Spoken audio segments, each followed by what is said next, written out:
खंड 2 भाग 3 कुलीन आणि पुण्यवानाची धम्मदीक्षा 1 यशाची धम्मदीक्षा। वाराणसी नगरीत श्रेष्ठीपुत्र यश वास्तव्य करीत होता। तो युवा होता, त्याची शरीरयष्टी आकर्षक होती। तो आपल्या मातापित्यांना प्रिय होता। तो वैभव संपन्न होता। तो अमाप संपत्तीचा स्वामी होता। त्याच्याकडे सेवक सेविका मोठ्या संख्येने होत्या। त्याचे अंतपुर मोठे होते। तो आपले जीवन नृत्य गायन आणि इंद्रियजनित भोगविलासात व्यतीत करीत होता। त्याचे जीवन भोगविलासांनी पूर्णपणे व्यापलेले होते।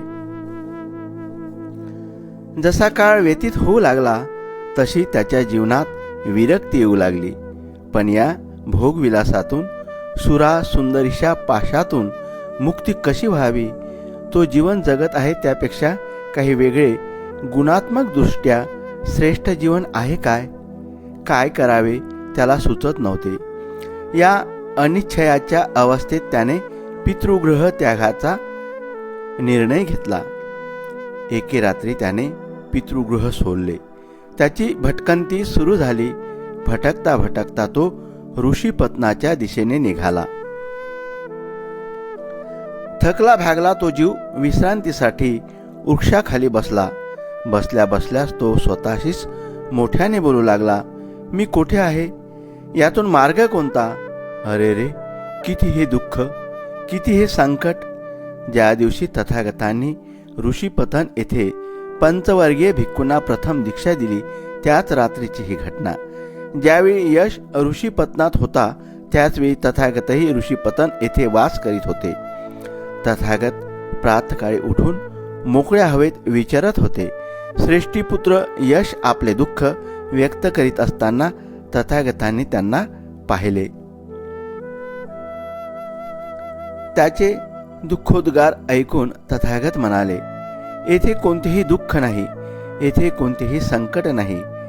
ए माझ्या शरणी ये, मी तुला मार्ग दाखवितो। आणि तथागतांनी त्याला धम्माचा उपदेश केला। जेव्हा यशाने तथागतांचा धम्मोपदेश श्रवण केला तेव्हा तो आनंदी झाला। तो प्रसन्नता पावला। त्याने आपली सुवर्णजडित पादत्राणे त्यागली। तो तथागतांच्या निकट गेला। त्याने तथागतांना प्राणिपात केला।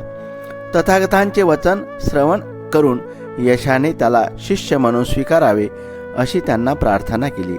तथागतांनी त्याला ए आणि भिक्खू हो असे म्हटले। यशाने त्याला सहमती व्यक्त केली। यशाचे माता पिता घोर चिंतेत होते। त्यांचा पुत्र कुठे दिसत नव्हता। पित्याने पुत्राचा शोध घेणे आरंभिले। यशाचा पिता जेथे तथागत आणि भिक्खू वेशात यश उपस्थित होते तेथून गेला। त्याने सहज तथागतांना विचारणा केली, कृपया आपण माझा पुत्र यश याला पाहिले आहे काय? तथागत उत्तरले, आपण यावे, आपला पुत्र येथे सापडेल। तो तथागत निकट गेला आणि आपल्या पुत्राशेजारीच आसनस्थ झाला। त्याने आपल्या पुत्राला ओळखले नाही। यश कसा भेटला, कोठे भेटला आणि धम्माची शिकवण ऐकून तो कसा भिक्खू झाला हे तथागतांनी त्या श्रेष्ठींना सांगितले। पित्याने पुत्राला ओळखले, पुत्राने योग्य धम्म ग्रहण केला याचा पित्याला आनंद झाला। माझ्या पुत्रा यशा, पिता उत्तरला, तुझी माता तुझ्या वियोगाने दुःखी आहे, विलाप करीत आहे। स्वगृही परत ये आणि मातेला जीवदान दे। यशाने तथागताकडे पाहिले।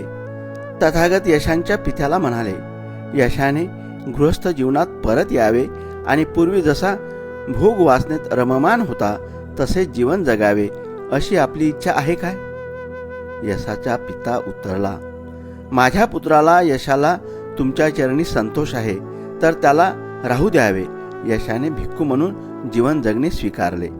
निरोप घेण्यापूर्वी यशाचा पिता म्हणाला, हे तथागता, आपण माझ्या कुटुंबासह अन्न ग्रहण करण्याचे निमंत्रण स्वीकारावे। तथागतांनी चिवळ धारण केले, भिक्षापात्र घेतले आणि यशासह त्याच्या पितृगृही प्रहान केले। तथागत आणि यश जेव्हा यशाच्या पितृगृही पोहोचले तेव्हा तेथे ते यशाच्या मातेला आणि यशांच्या पूर्व भार्येलाही भेटले. अन्नग्रहणानंतर तथागतांनी त्या कुटुंबाला धम्मोपदेश दिला. सर्व धम्मोपदेशाने प्रमोदित झाले आणि त्यांनी धम्माला शरण जाण्याचे अभिवचन दिले. वाराणसी नगरीत यशाचे 4 मित्र होते. ते धनधान्य संपन्न कुटुंबातील होते. त्यांचे नावे विमल, सुबाहू, पुण्यजित आणि गवामपंती. यश बुद्धाला आणि धम्माला शरण गेला हे जेव्हा त्यांना कळले तेव्हा त्यांनी असा विचार केला की जे यशाकरता कल्याणप्रद आहे ते निश्चितच त्यांच्याकरताही कल्याणप्रद असेल. ते यशाकडे गेले. त्यांनी त्यांच्या वतीने बुद्धाला वंदन करावे आणि त्यांनाही शिष्य म्हणून स्वीकारण्याची प्रार्थना करावी असे सुचविले. यशाने स्वीकृती दिली. यश बुद्धाकडे गेला. तथागतांनी माझ्या 4 मित्रांना धम्मदीक्षा द्यावी. त्याने तथागतांना प्रार्थना केली. तथागतांनी त्याला स्वीकृती दिली. यशाचे मित्र धम्माला शरण आले. 2. काश्यपांची धम्मदीक्षा. वाराणसी नगरीत एक कुटुंब वास्तव्याला होते. ते कुटुंब काश्यप कुटुंब म्हणून प्रचलित होते. त्या कुटुंबात 3 पुत्र होते. 3ही पुत्र विद्या अध्ययनात पारंगत होते. ते कठोर धर्मजीवन जगत होते. काही काळाने ज्येष्ठ पुत्राने संन्यास घ्यावयाचा विचार केला. त्यानुसार त्याने गृहत्याग केला. त्याने प्रवज्जा घेतली. त्याने उर्वेलाच्या दिशेने प्रयाण केले. तेथे त्याने आपला आश्रम स्थापन केला. त्याच्या दोन्ही कनिष्ठ भ्रात्यांनी त्याचे अनुकरण केले. त्यांनीही संन्यास घेतला. ते सर्व अग्निपूजक होते. अग्निहोत्री होते. त्यांच्या लांब लांब जटा होत्या. त्यांना जटिल असेही म्हणत असत.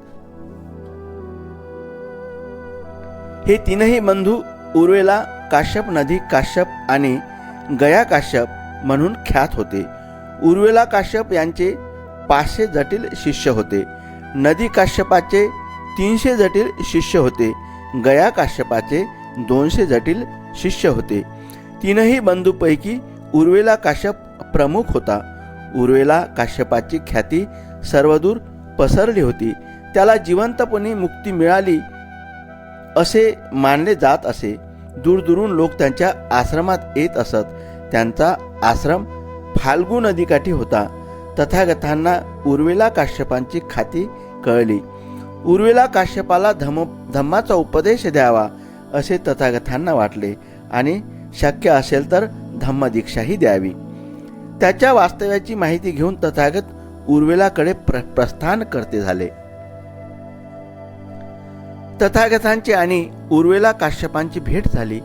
तथागतांची इच्छा उर्वेला काश्यपाला धम्माचा उपदेश देऊन दीक्षित करण्याची होती.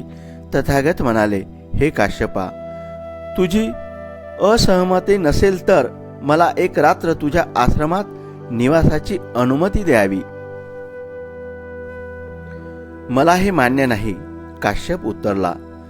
मुचलिंद नावाचा रानटी नागराजा या क्षेत्राचा अधिपती आहे. भयानक शक्ती त्याच्या अधीन आहे. अग्निपूजक तपस्व्यांचा तो घोर वैरी आहे. तो आमच्या आश्रमांना रात्री भेट देतो आणि आम्हाला कष्ट देतो. ज्या प्रकारचे कष्ट तो आम्हाला देतो त्याच प्रकारचे कष्ट तो तुम्हालाही देईल याचे मला भय वाटते. नाग तथागतांचे मित्र आणि अनुगामी आहेत याची काश्यपाला माहिती नव्हती. पण तथागतांना मात्र याची पूर्ण माहिती होती. म्हणून तथागताने आपला अनुरोध स्वीकारावा यासाठी काश्यपाला आग्रह केला. तथागत म्हणाले, तो मला काही कष्ट देण्याची संभावना नाही. हे काश्यपा, मला एक रात्र तुझ्या अग्निगृहात वास्तव्य करू दे. तथागताने अनुरोध केला. काश्यपाने खूप अडचणी सांगितल्या. तथागत मात्र आपला अनुरोध स्वीकारावा असा आग्रह करीतच होते. नंतर काश्यप म्हणाला, मी अधिक विवाद करू इच्छित नाही. मला भय वाटते. माझ्या मनात शंका येते की तरीही तुम्हाला जे योग्य वाटेल ते तुम्ही करावे. त्यानंतर तथागताने अग्निगृहात प्रवेश केला व आपले आसन ग्रहण केले. आपल्या नियोजित वेळी नागराजा अग्निगृही प्रवेश करता झाला, परंतु तेथे त्याला काश्यप आढळला नाही. त्याच्या स्थानी तथागत आसनस्थ झालेले त्यांना दिसले. जेव्हा मुचलिंदाने शांती आणि सौम्यतेची प्रतिमा अशा तथागतांना तेथे आसनस्थ पाहिले तेव्हा तो दिव्य पुरुषाच्या सहवासात आहे असे त्याला वाटले. मुचलिंदाने तथागतांना वंदन केले. त्याने तथागतांची पूजा केली. अतिथीवर कोणते संकट आले असेल या विचाराने अस्वस्थ काश्यपाला त्या रात्री निद्रा आलीच नाही. आपल्या अतिथीला कदाचित अग्नीच्या स्वाधीन करण्यात आले असावे या आशंकेने तो जागा झाला. रवी किरणांच्या आगमनासह प्रातकाळी आपल्या शिष्यासह काश्यप अतिथीच्या समाचारास्तव अग्निगृही आला. मुचलिंदाने आहत म्हणजेच घायाळ केलेला तथागत त्यांच्या दृष्टीस पडण्याऐवजी मुचलिंद तथागतांची पूजा बांधतो आहे असे दृश्य त्यांना दिसले. ते दृश्य पाहून काश्यपाला आपण काही चमत्कार पाहतो आहोत असे वाटले. या चमत्काराने स्तंभित होऊन काश्यपाने तथागतांना आपल्या आश्रमाशेजारीच आश्रम स्थापून वास्तव्य करावे अशी प्रार्थना केली. तथागताने तेथे वास्तव्यास होकार दिला, परंतु दोघांचेही हेतू वेगवेगळे होते. काश्यपांचा हेतू मुचलिंद नागराजापासून संरक्षण प्राप्त व्हावे हा होता. तथागताने विचार केला, येथील वास्तव्यात एक ना एक दिवस काश्यपाला धम्माचा उपदेश देण्याची संधी प्राप्त होईल. परंतु काश्यपाने कोणतीही उत्सुकता दाखविली नाही. काश्यपाला वाटले की तथागत हा चमत्कार दाखविणार आहे, अन्य कोणीही नाही. एके दिवशी तथागताने स्वतःच पुढाकार घेऊन काश्यपाला विचारले, तू अहर्त आहेस काय? काश्यप म्हणाला, अहर्त काय असतो हे मला माहीत नाही. तुम्ही मला ते स्पष्ट करून सांगाल काय?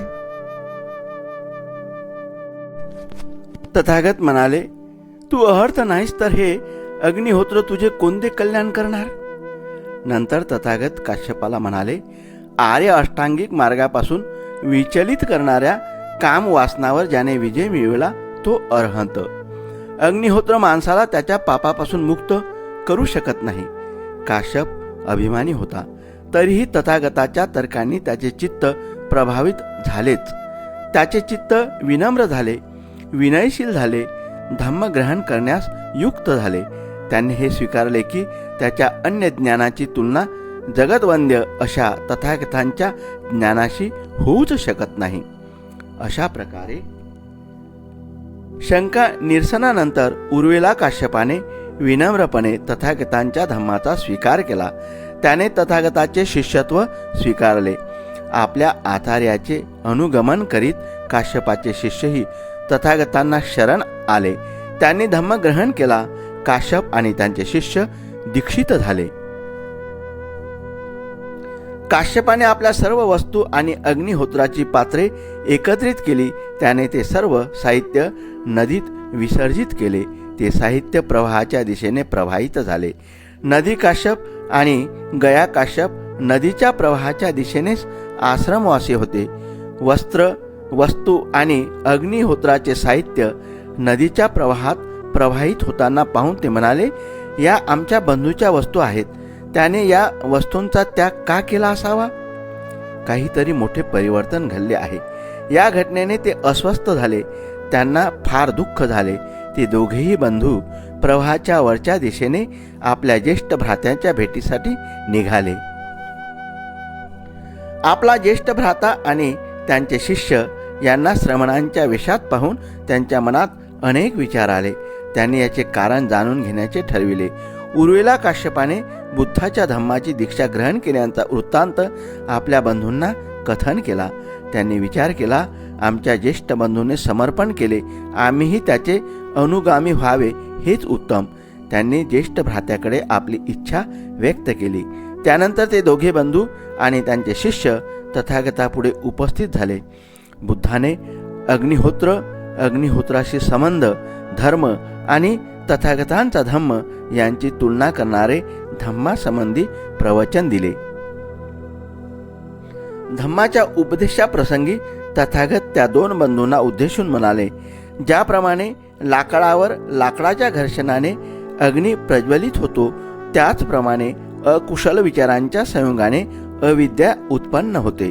काम, क्रोध आणि अविद्या या अशा अग्नीसारख्या आहेत की ज्या स्वतः भस्म होतात आणि समवेत इतरांनाही भस्मसात करतात. काम, क्रोध आणि अविद्या दुःख आणि शोकाचे कारण आहेत. परंतु एकदा धम्माचा मार्ग गवसला की वासना, क्रोध आणि अविद्यारूपी अग्नी शमन होतो. त्यानंतर सम्यक दृष्टी, सम्यक ज्ञान, सम्यक आचरण याचा उदय होतो.